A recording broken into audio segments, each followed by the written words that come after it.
Swamp Thing closes his eyes, and she is alive.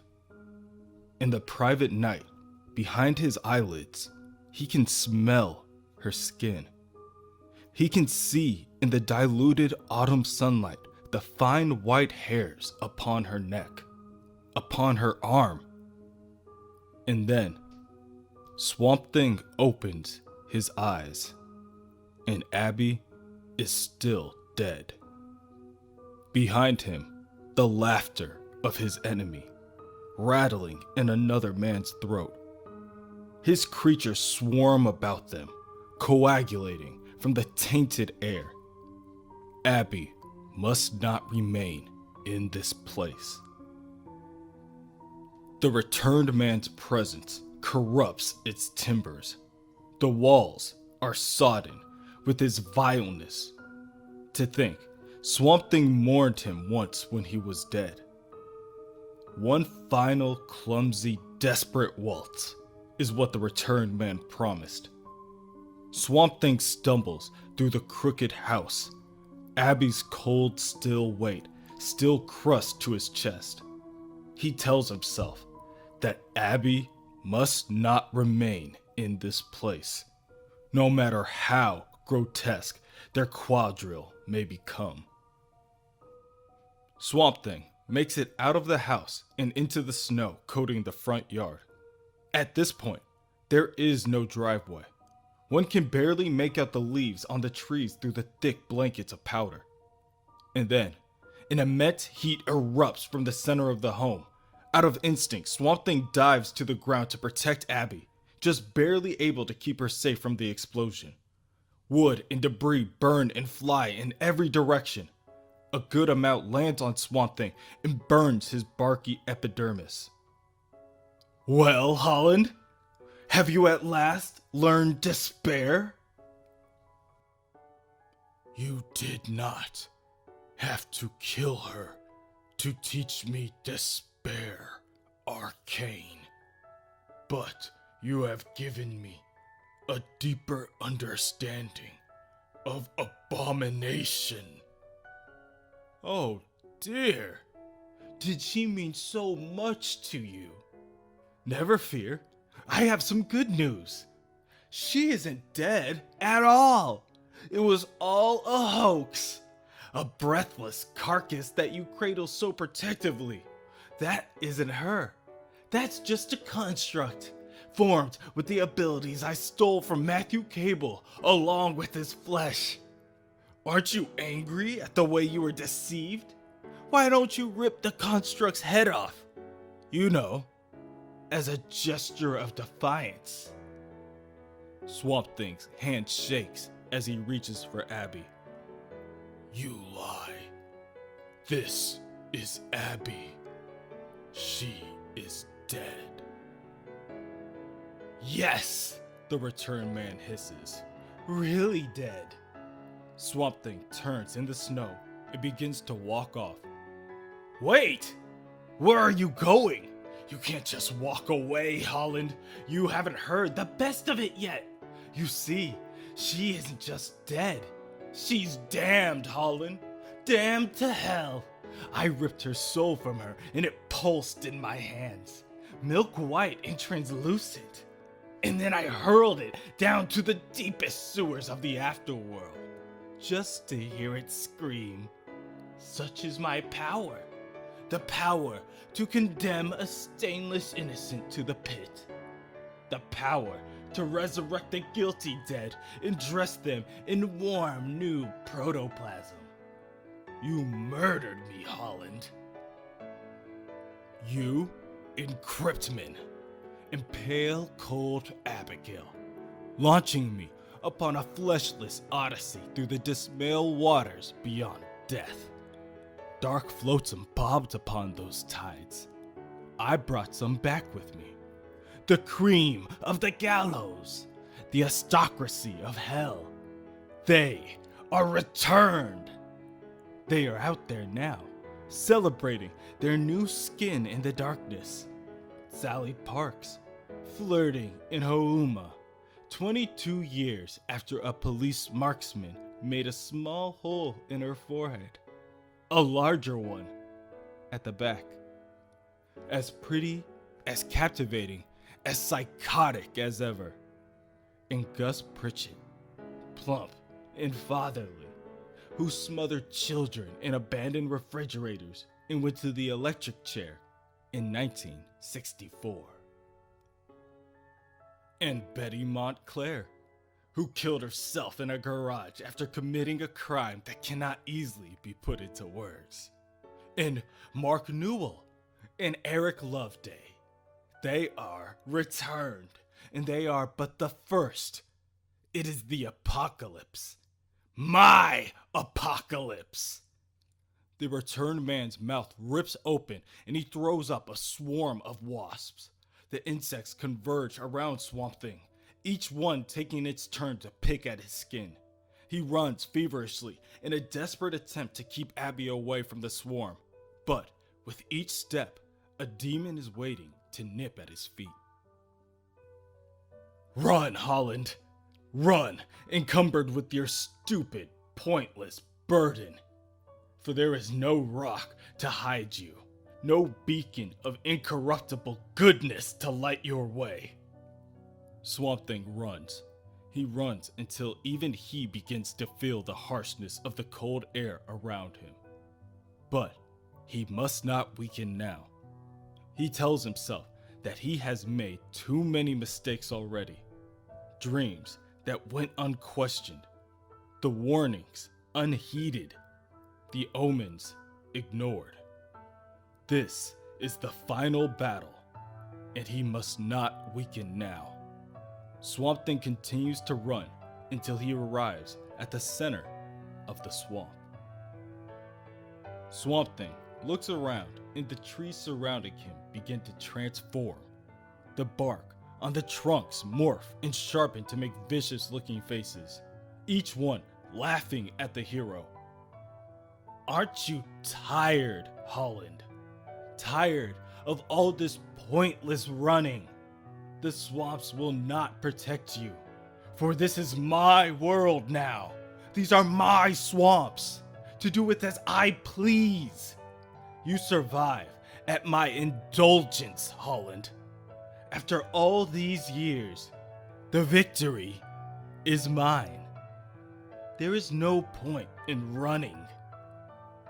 Without looking at the returned man, the Swamp Thing agrees.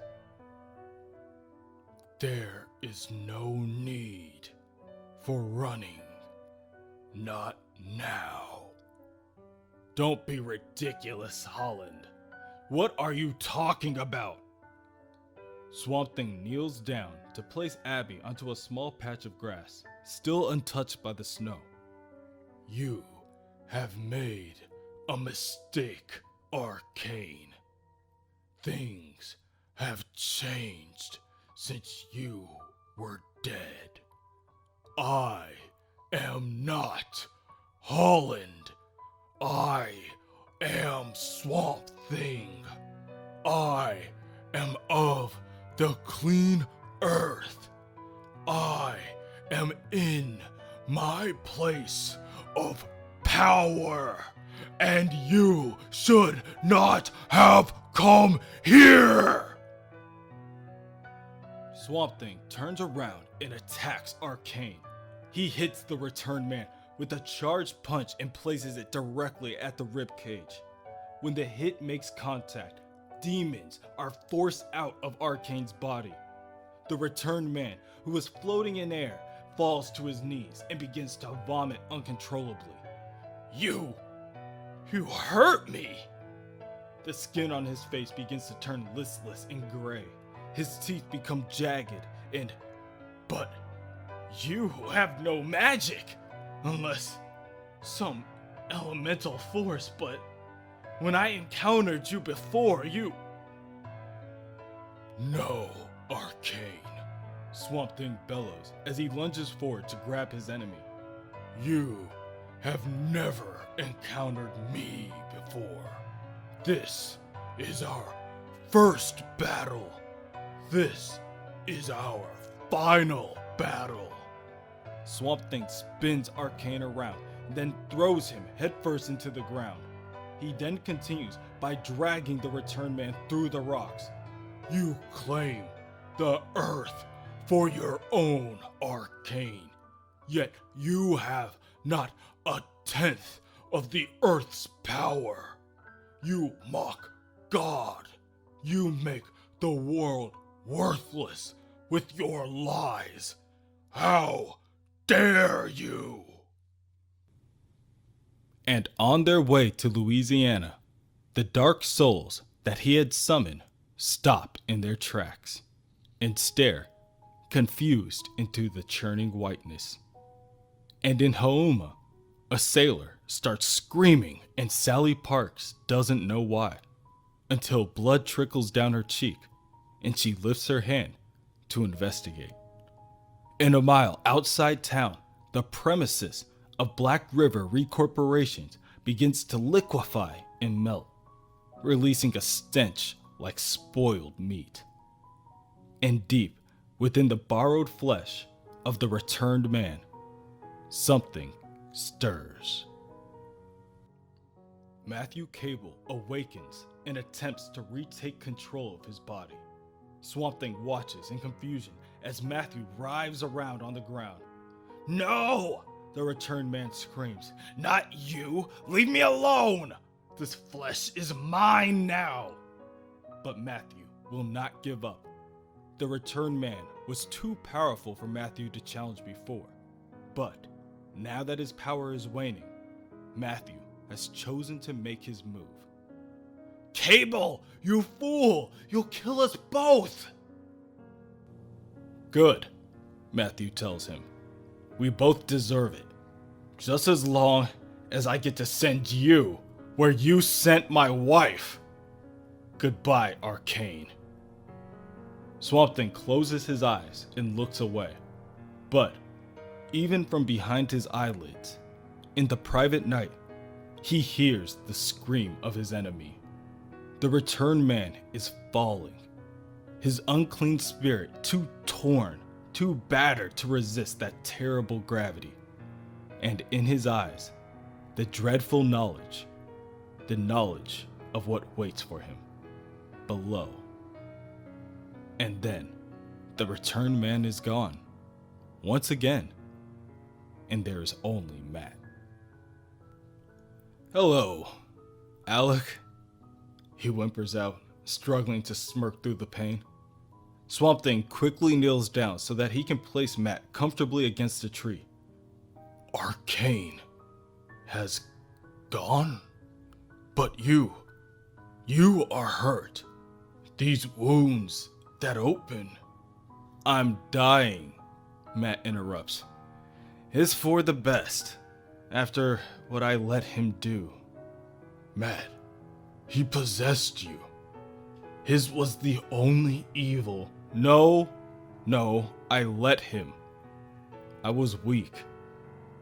There isn't any evil, Alec. No special blackness reserved for demons and monsters. There's just weakness. I had a choice.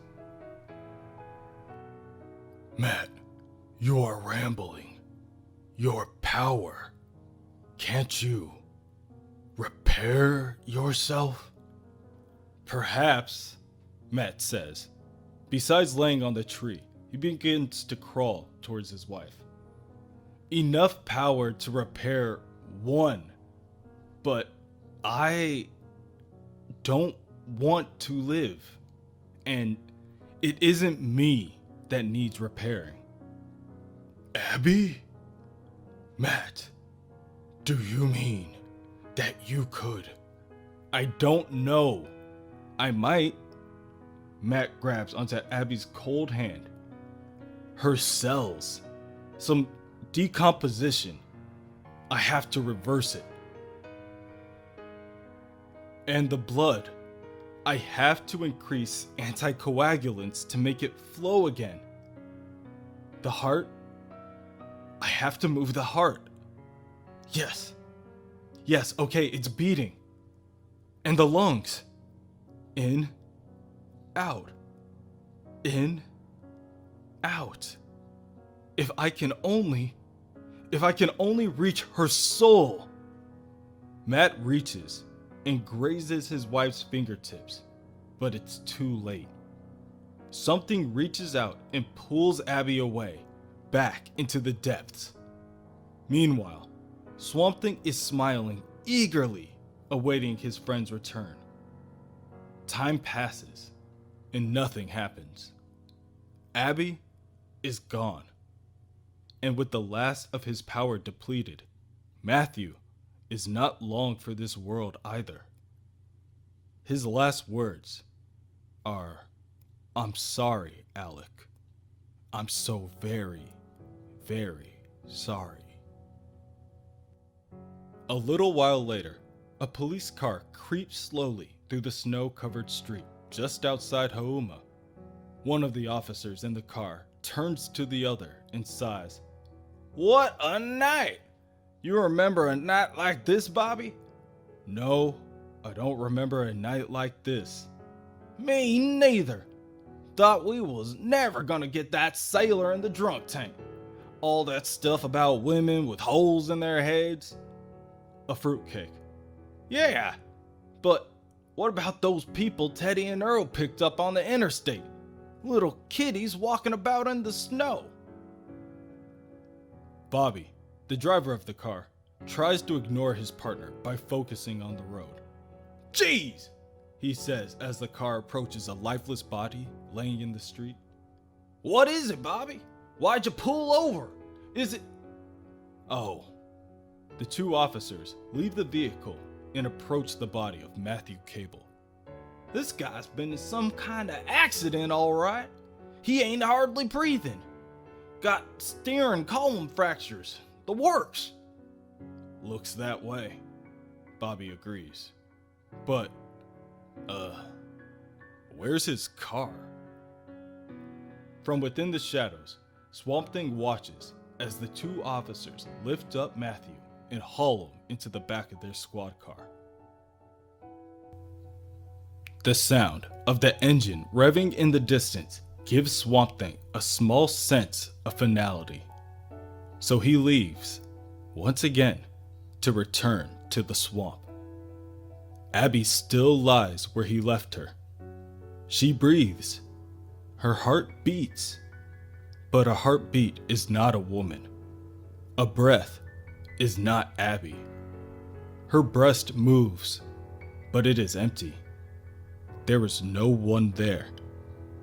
The tears come, and Swamp Thing closes his eyes. And when he opens them, Abby is still dead.